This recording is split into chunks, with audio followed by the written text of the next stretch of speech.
Agosto 11 del 2012. México logra su mayor logro futbolístico: ganar la medalla de oro en el fútbol varonil en unos Juegos Olímpicos. 7 años atrás, México ganaba por primera vez un título mundial, el Mundial Sub-17 de Perú 2005, y en el 2011, ganó el Campeonato Mundial por segunda vez de la categoría. Un mundial recordado por aquella gran semifinal entre Alemania y México, jugado en Torreón, en donde la Momia Gómez metió un golazo de chilena cuando México parecía que iba a perder el encuentro. Lo que siempre se había sonado parecía hacerse realidad. El fútbol mexicano empezaba a trascender. Los medios de comunicación y los periodistas deportistas del país empezaban a pensar en el futuro de estas generaciones ganadoras. Con gran expectación y júbilo, muchos periodistas celebraban lo que se pensaría pudiera pasar. El siguiente mundial pinta a México para grandes cosas. Los futbolistas mexicanos se están acostumbrando a ganar. El gran ensayo será en Brasil 2014, el Mundial de México será Rusia 2018. Va a ser el primer mundial donde se juntarán 3 generaciones ganadoras. Esta es finalmente la generación dorada que esperábamos. En el Mundial 2018, en teoría pudo ser la mejor selección mexicana de fútbol de toda su historia. Jugadores como Carlos Vela, Giovanni Dos Santos, para muchos, considerado el reemplazo de Ronaldinho en Barcelona.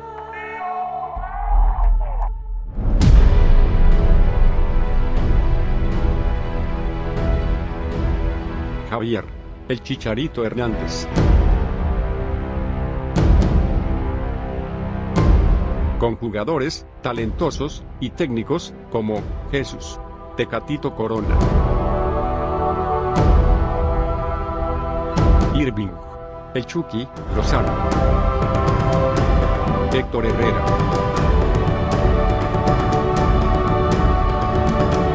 una saga defensiva liderada por Diego Reyes y Héctor Moreno, y Raúl Jiménez.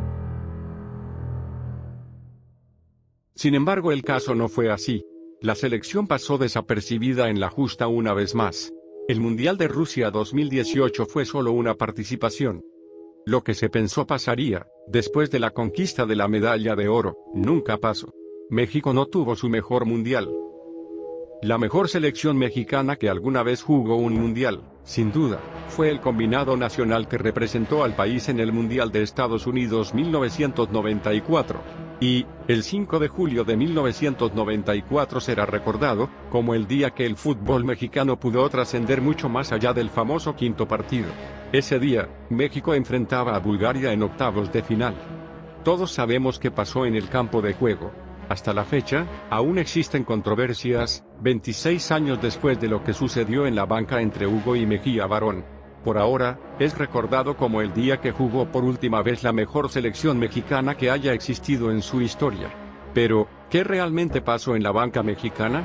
¿Y qué hay sobre los rumores de entorno que se vivió durante el medio tiempo, que, según algunas fuentes, fuese la principal razón por la cual Ricardo "el Tuca" Ferretti nunca aceptara dirigir el tricolor? ¿Qué pudo haber cambiado Mejía Barón para que el resultado hubiera sido diferente?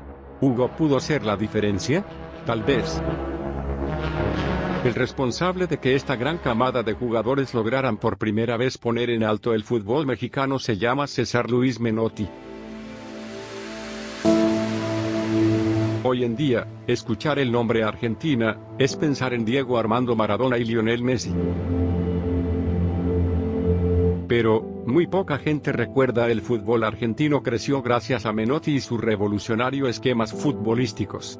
Antes de que Menotti llegara como técnico de la albiceleste, Argentina no era un equipo a que temer, sino más bien un equipo, como dicen por ahí, de medio pelo o uno más del montón. Menotti llegó a revolucionar el entorno de la albiceleste aprovechando las características de los jugadores a su disposición para formar formaciones y variantes en sus equipos. Menotti no solo hizo que la albiceleste dejara el anonimato futbolístico, sino que logró ser campeón del mundo en el Mundial de 1978. Y fue Menotti el encargado de revolucionar el futbolista mexicano. En 1991, la selección mexicana estaba en crisis. Tras perderse los Juegos Olímpicos de 1988, y el Mundial de 1990 por el bochornoso tema de los cachirules, y el ridículo por el combinado mexicano en la primera edición de la nueva Copa de Oro de 1991, crean problemas internos en la Federación de México. Situación que aprovechó Imevisión, lo que ahora es Televisión Azteca, para tomar control sobre los intereses de la selección. Fue en ese entonces, que el técnico de la selección Manuel Lapuente, tras quedar en tercer lugar en la Copa de Oro, fue cesado de su puesto. Por lo que había logrado Menotti en su carrera como técnico, la Federación Mexicana sorprendió al mundo cuando lo presentaron como nuevo director técnico del Tri. Aún más fue la sorpresa de las declaraciones del técnico nacional. Yo vengo aquí a soñar y a trabajar y que mis jugadores entiendan que mi arribo aquí es para pelear por el campeonato del mundo. La llegada de Menotti a México fue noticia mundial. ¿Qué tan grande fue la noticia en su momento? Si lo comparamos con algún técnico moderno, sería el equivalente de que Jürgen Klopp llegara a dirigir al Tri. Su impacto inmediato fue positivo en los jugadores. El hecho de ser tomados por un director técnico campeón del mundo ayudó a que una generación con poca ambición empezaran a creer en ellos mismos. Con su particular forma de trabajo, César reforzó la mentalidad de los seleccionados mexicanos. Dejó bases sólidas para que, poco a poco, se hiciera a un lado el complejo de inferioridad cuando el Tri se enfrentaba a selecciones de alto calibre. Sin embargo, como sucede siempre en México, los medios de comunicación criticaban el trabajo del argentino. Cada movimiento que hacía o cambio era cuestionado. Cuando se le cuestionaba, Menotti solo respondía que él solo buscaba encontrar una identidad futbolística. Los ataques a su estilo nunca cesaron. De la mano de Menotti, México inició su calificación rumbo al Mundial de 1994, jugando un buen fútbol. México conquistó el primer lugar de su grupo, jugando con las 3G, ganando, goleando, y gustando. Aún así, no fue suficiente para los medios ni directivos que pedían su cabeza. Al poco tiempo, la paciencia de Menotti se acabaría. Harto de los ataques en su contra y su forma de trabajo, Menotti decide renunciar al puesto de director técnico. Antes de abandonar el país, Menotti accede a una entrevista en exclusiva al programa, En Caliente, donde revela las razones de su salida, incluyendo los conflictos con directivos de la federación, dueños de equipos, diferencias de trabajo, y por la prensa. La federación nombra como reemplazo al Dr. Miguel Mejía Barón. Mejía Barón aprovecha los cimientos y bases dejadas por Menotti, ganando contundentemente la Copa de Oro 1993. En ese mismo año, México fue invitado por primera vez a participar en la Copa América. Fue en ese torneo donde México sacó a relucir el funcionamiento del sistema Menotti. Se esperaba poco de México en la Copa, inclusive se hablaba de 3 derrotas. Sin embargo, México sorprendió con su estilo frontal y ofensivo.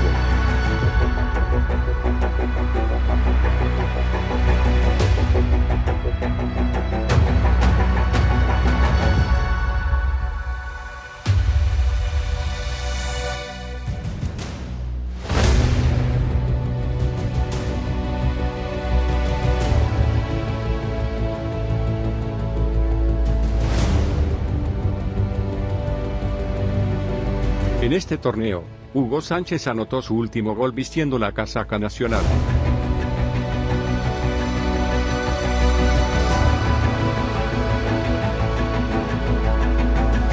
En la Copa América el portero Jorge Campos se dio a conocer al mundo, y no solo por sus vestimentas llamativas, sino también por sus actuaciones, lo cual hizo que la FIFA lo nombrara el tercer mejor portero de todo el mundo.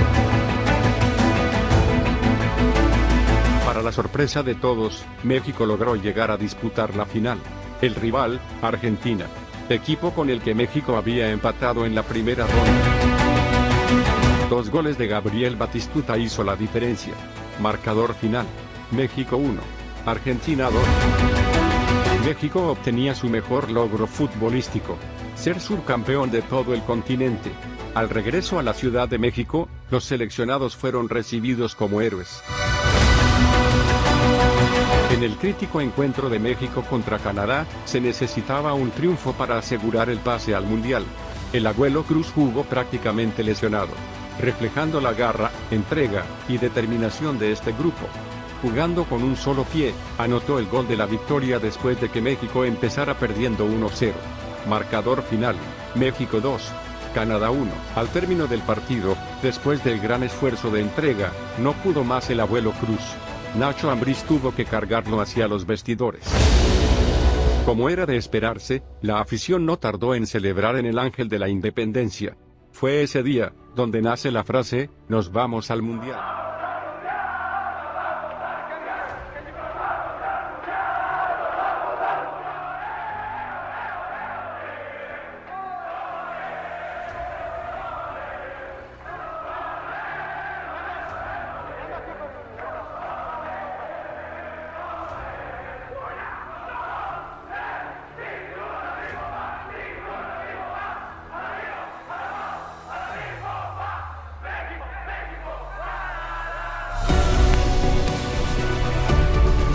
Después del sorteo, México quedó ubicado en el grupo E, junto a las selecciones de Irlanda, Italia y Noruega, el denominado Grupo de la Muerte.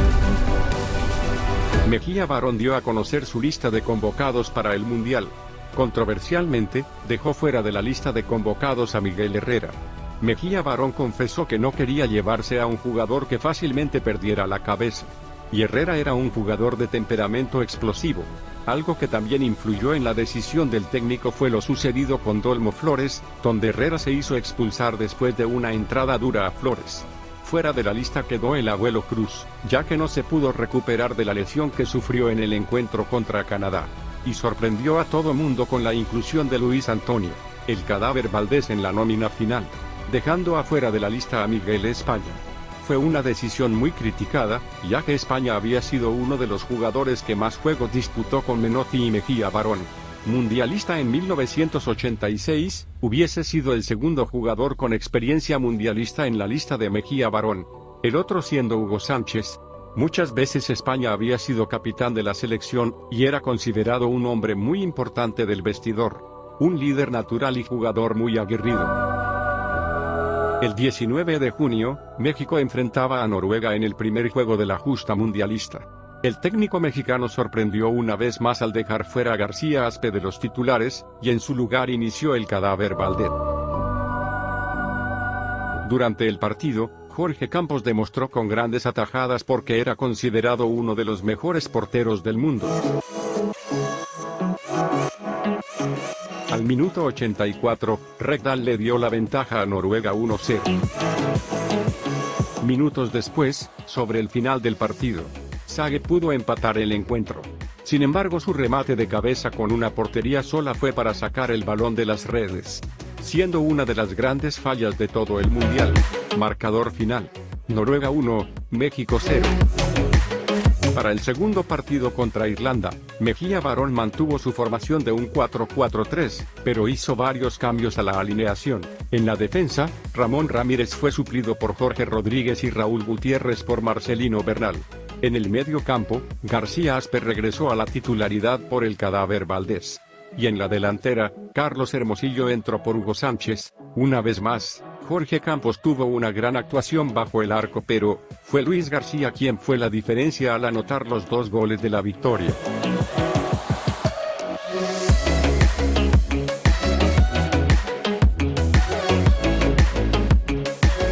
Marcador final: México 2, Irlanda 1. México obtenía su primer triunfo en un mundial jugado fuera de México desde 1962. Primer triunfo en 32 años.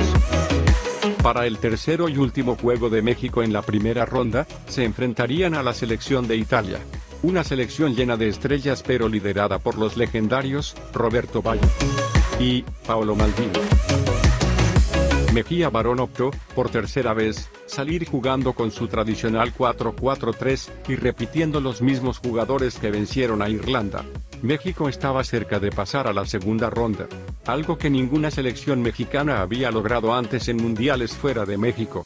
Los jugadores mexicanos, tal vez por la presión de pasar a octavos de final, o tal vez por enfrentar a Italia, se notaron nerviosos durante el partido. Italia no tardó en anotar el 1-0, los fantasmas del pasado regresaban al Tri. Otro fracaso se miraba en puerta. Al minuto 57, Marcelino Bernal recibe un pase. Hace un recorte, Burla al defensa. Dispara de larga distancia. El arquero Marchegiani se extiende, pero no alcanza el balón. Bernal lo pone justo al ángulo perfecto. Gol de México. Gol histórico. México, por primera vez en su historia, calificaba a una segunda ronda de un mundial fuera de México, terminando como primer lugar del grupo de la muerte. Como primer lugar del grupo, México enfrentaría al segundo lugar del grupo D, Bulgaria. Curiosamente, era el segundo mundial consecutivo en participaciones para ambas escuadras, en la cual se enfrentarían en octavos de final. 8 años atrás, en el Mundial de 1986, México venció a Bulgaria 2-0. En aquel juego donde Manuel Negrete metió un golazo de media tijera. Los medios mexicanos ya pensaban en otra victoria para el tricolor. A Bulgaria le daban pocas posibilidades de ganar. Pero esta no era la misma Bulgaria.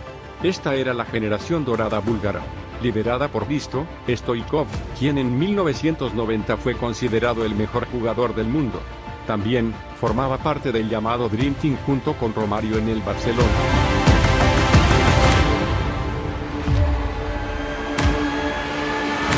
Debido a acumulación de tarjetas, Joaquín Del Olmo quedó suspendido para este partido. Una gran baja para el equipo, ya que Del Olmo era parte clave del medio campo mexicano. Mejía Barón optó por cambiar de su típico 4-4-3 a un 4-4-2, con 2 cambios en la alineación. Ramón Ramírez en la lateral y Benjamín Galindo en el medio campo. Carlos Hermosillo, que había aportado muy poco en los 2 juegos que jugó y en momentos parecía perdido en el campo de juego, fue a la banca. Así, ese 5 de julio de 1994, a las 4:17 de la tarde, México salió a jugar al Estadio de los Gigantes de Nueva York. México desde el inicio fue al ataque mientras Bulgaria jugaba al contraataque. Inclusive, México desperdició 2 claras oportunidades de anotar en esos primeros minutos de juego. Al minuto 5, México perdió el balón en ataque. Situación que aprovechó Bulgaria. Stoichkov, un jugador veloz, rápidamente toma carrera hacia la portería mexicana. Campos sale a achicar el ángulo. Stoichkov saca un disparo. Campos no pudo reaccionar al fuerte disparo y le pasa justo entre sus manos, arriba de él. Bulgaria 1. México, 0.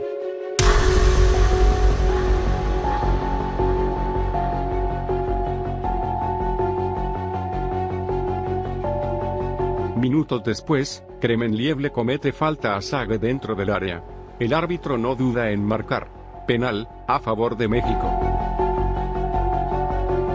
García Aspe cobra con disparo fuerte al ángulo. Marcador se empata a 1. Así terminaría el primer tiempo.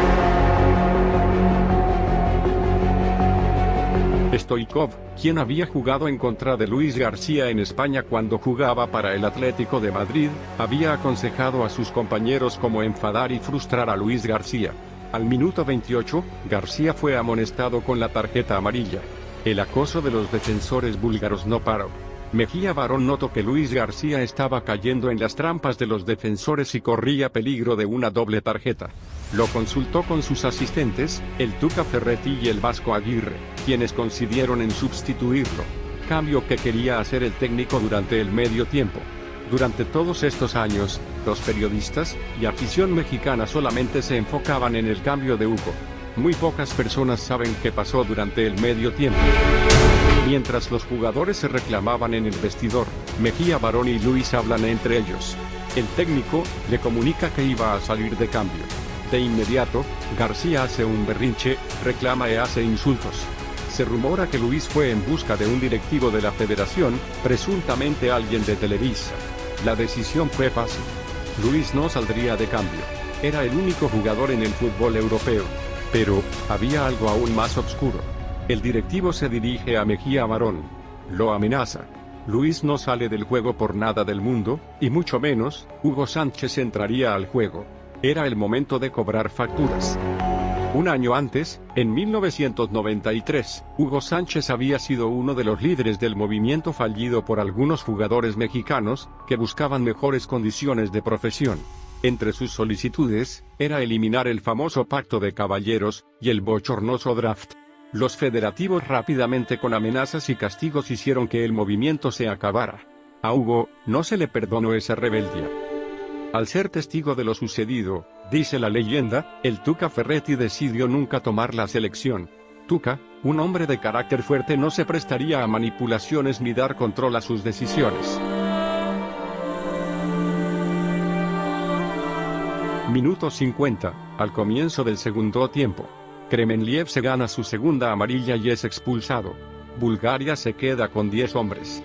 México, quien estaba yendo al frente en ataque, parecía se encaminaba a una victoria. Pero, solo 7 minutos después, Luis García sacó su frustración en una falta infantil innecesaria. Stoichkov, un líder natural y temperamental, presiona al inexperto árbitro. Stoichkov consiguió que García fuera expulsado. México no cambia de formación, se queda en un 4-4-1, con Sague como única punta. México empieza a dominar por la banda izquierda, con su lateral Ramón Ramírez iniciando los ataques. Llegadas en ataque que terminaban en nada.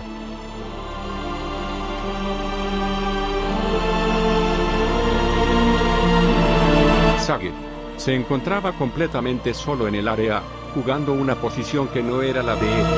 Los jugadores búlgaros, por el calor y el desgaste físico, se echan para atrás.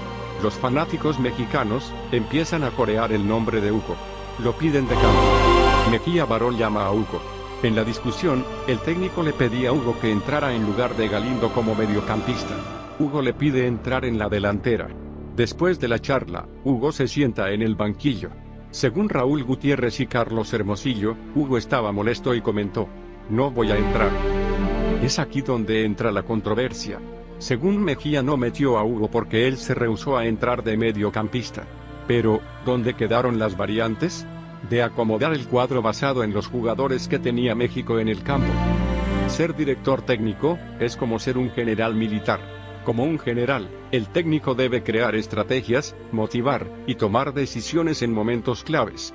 ¿Por qué Mejía Barón y sus asistentes, al mirar lo que estaba pasando en el campo de juego, no analizaron variantes para el mejoramiento de equipo?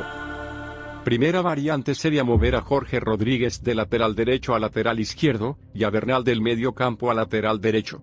Ambriz moverlo del centro del campo a la banda derecha. Hugo, o cualquier otro delantero en la banca, entraría como delantero con Sague por Galindo. Y para un volante ofensivo, la decisión lógica era mover a Ramón Ramírez, ya que, esa era su posición natural. Volante ofensivo con Santos y después con Chivas y América. Posición con la cual se pudo haber turnado también con García Aspe. Variante número 2. Bulgaria, tras la expulsión, se echó por completo para atrás, jugando al contraataque y dejó que México tomara control del juego.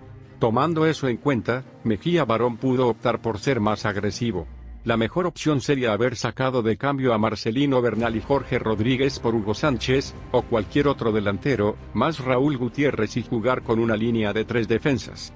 Ambriz adelante de ellos como medio defensivo. Galindo y García Aspe en el medio. Ramón Ramírez como volante de enganche. Y 2 delanteros. Mejía Barón no cambió, ni la formación del equipo, ni jugadores. Cierto, que hacer estos cambios, tal vez no cambian la historia. No garantizaba una victoria. Pero la imagen que dejó Bulgaria, echado para atrás aguantando el ataque mexicano, y sus jugadores completamente agotados, deja entrever que tal vez los cambios de jugadores y las variantes hubieran tenido resultado favorable. Mejía Barón siempre ha mantenido que él no hizo cambios porque quería llegar a penales. Estaba confiado que ahí México ganaría.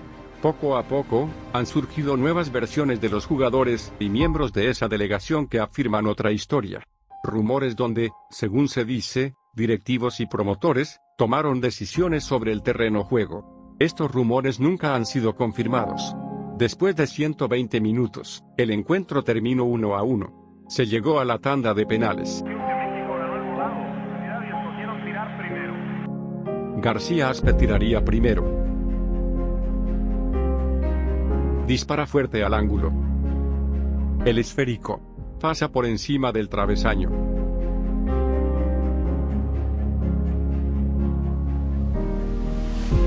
García Aspe fallaba su primer penal con selección. Krasimir Balakov sería el primer tirador para Bulgaria. Jorge Campos Ataja el penal.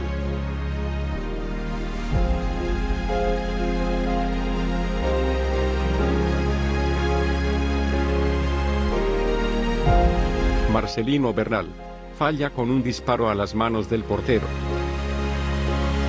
Benchev, quien había entrado de cambio en tiempos extra, anota. El disparo de Jorge Rodríguez es atajado. Borimirov anota para Bulgaria. Al borde de la eliminación, recae en Claudio Suárez mantener el equipo con vida. Suárez anota el gol de la honra.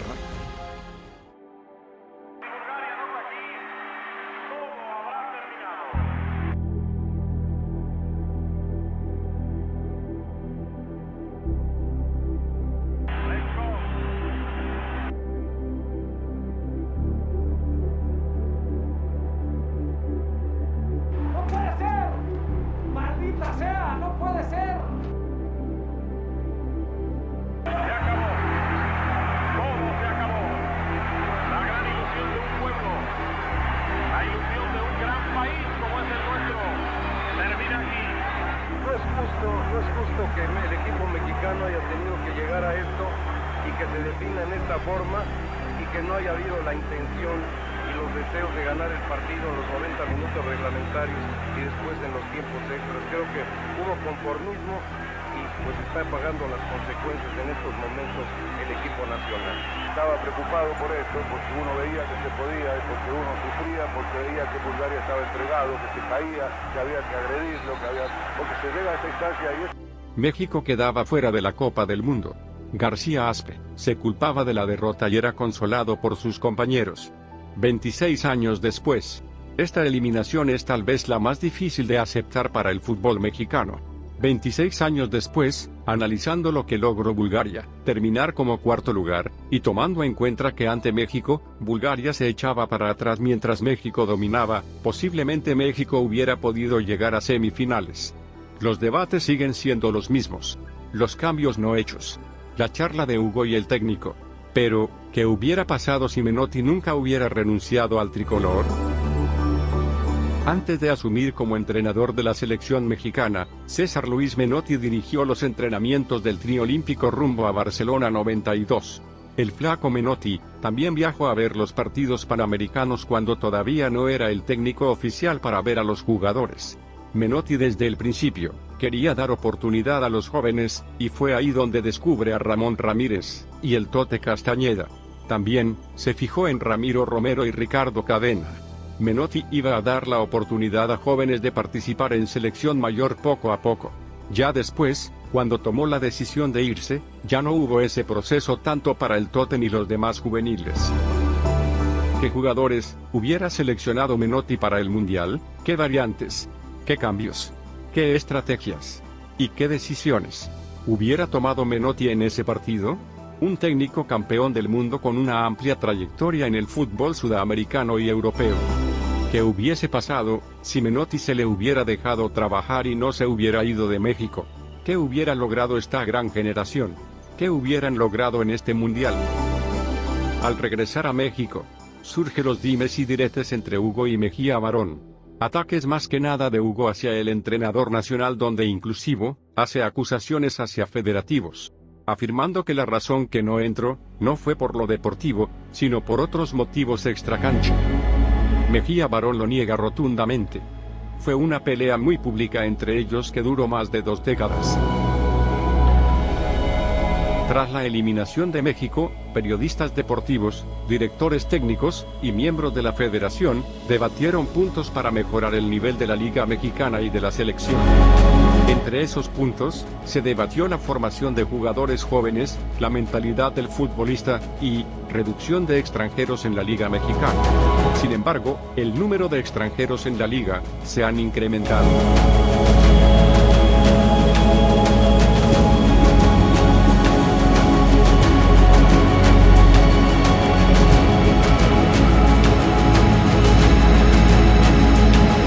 Pero el Mundial de México no fue un fracaso para la federación, más bien fue un parteaguas para la comercialización de la liga y selección. Desde el Mundial de 1994, se vinieron la cantidad exagerada de partidos moleros para la selección en suelo norteamericano, y los dólares recibidos en la federación por patrocinadores en Estados Unidos. Ingresos que la federación jamás ha aprendido en cómo invertir correctamente para el crecimiento y desarrollo del talento futbolístico en México. 2018, no solo pudo, debió ser el mejor mundial de una selección mexicana. Nunca antes se había tenido generaciones ganadoras. Nunca antes había tanto seleccionado nacional jugando en Europa. Jugadores de alto talento y nivel. Jugadores con amplia experiencia en torneos juveniles internacionales. Y cuando el nivel futbolístico de los jugadores ha ido en crecimiento, los problemas extracancha han ido en crecimiento. Indisciplinas. Numerosos escándalos de fiestas en plena concentraciones con sexos servidoras. Jugadores que abandonan el seleccionado nacional, inclusive durante torneos. Hoy en día, las estrellas nacionales deciden cuándo quieren jugar con selección. Y mientras antes, ser llamado a selección era un honor, hoy, jugar con la playera nacional es simplemente cumplir. Jugadores juegan a fuerzas por los intereses de patrocinadores o promotores. Hoy en día, la selección es una forma principal de inflar jugadores troncos. Jugar en selección se han convertido en vacaciones pagadas. El amor al país, a la playera, al escudo, es inexistente. No hay garra, ni compromiso, o entrega.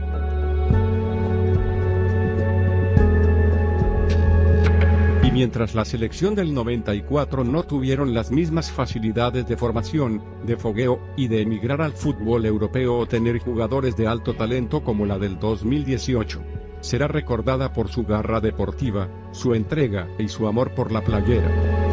Selección donde jugaban 11 líderes y donde hoy en día, ningún jugador es líder.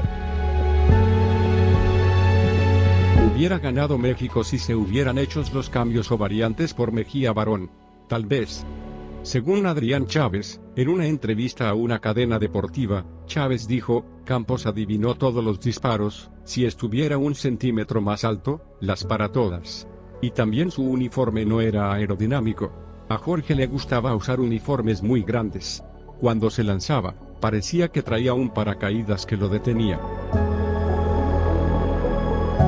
Aparte de esta triste memoria para los mexicanos, este Mundial de 1994 puede ser considerado uno de los mejores de todos los tiempos. Los estadounidenses demostraron que se les da muy bien convertir en negocio y espectáculo todo lo que tocan. La ceremonia de apertura, al estilo medio tiempo de un Super Bowl, surgió como la base para que desde ese Mundial cada ceremonia de apertura y clausura sea todo un mini concierto y espectáculo. El Mundial en suelo norteamericano, no solo fue innovador en cambios y crecimiento global para el fútbol. Al día de hoy sigue siendo el Mundial con la mayor asistencia de la historia, más de 3.5 millones de aficionados acudieron a los estadios. El Mundial abrió al fútbol la puerta de la modernidad. El Mundial de 1994 incorporó 2 novedades estéticas muy icónicas: los jugadores empezaron a lucir su nombre en la espalda, y los árbitros cambiaron el negro por colores como el rosa, el amarillo o el plata. También hubo cambios en el reglamento. Para fomentar el juego ofensivo, la victoria en la fase de grupos comenzó a premiarse con 3 puntos, en lugar de 2. También, fue la primera final que no marcó goles, y primera final decidida en penales, donde Roberto Baggio falló su disparo para que Brasil se coronara como el primer tetracampeón de Copas Mundiales. Y, será recordado por ser el último Mundial de Diego Maradona, donde se recuerda más su salida del estadio para hacer la prueba antidopaje, que por sus actuaciones. A la vez, se recordará por el fatídico autogol del defensa colombiano Andrés Escobar, que luego resultó ser asesinado. Este Mundial será siempre recordado, para bien o para mal. Y que para muchos será para siempre el mejor de la historia.